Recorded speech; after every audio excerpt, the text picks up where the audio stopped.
And tonight, officials from Sonora and Chihuahua appear to be blaming each other's drug cartels. Well, the Attorney General for the Mexican state of Chihuahua now believes newly formed group called Los Juarez cartel, an offshoot of the Sinaloa cartel, may be behind the massacre. Our chief investigative reporter Morgan Lowe is live at the border in Douglas. Morgan, you were in Mexico today. What have you been hearing? Chris and Brandon, we're getting all kinds of mixed signals. For example, the mayor of the town where the victims were from said he believed that the gunmen were from the neighboring state, that state of Chihuahua. Now, one of the law enforcement officials from Chihuahua said he thought that the murderers were members of a drug gang based here in Agua Prieta, right on the other side of the border. That kind of goes along with today's announcement, or tonight's announcement, that a suspect was found and arrested outside of Agua Prieta. But the people we spoke to across the border here today in Mexico say they just want to forget that this happened.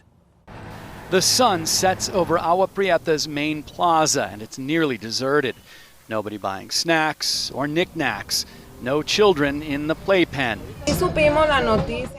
This woman says yesterday was worse. People were afraid because of the gunfire that erupted here Monday morning.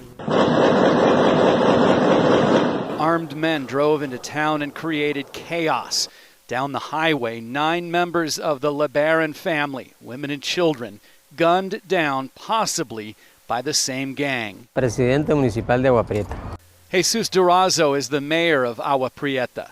He refused to speculate about why the LeBaron family was targeted, but he says violence that struck his city ended as quickly as it erupted. De los aproximadamente 305 días.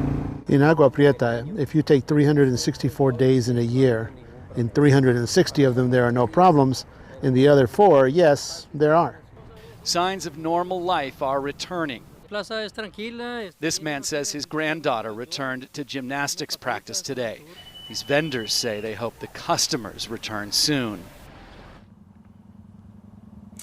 So as of tonight, there are 3 leading theories about what might have happened to the LeBaron family. One is that there was this fight between these 2 rival drug gangs here in Agua Prieta on Monday morning, and that fight spilled out and led into the highway between here and Chihuahua, and that is where the LeBarons found themselves and that they got caught in the middle of the gunfire.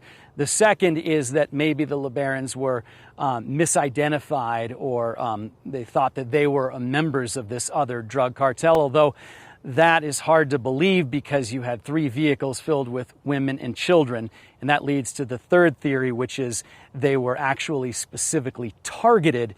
And we do know that that family has been outspoken against the drug cartels here in Mexico.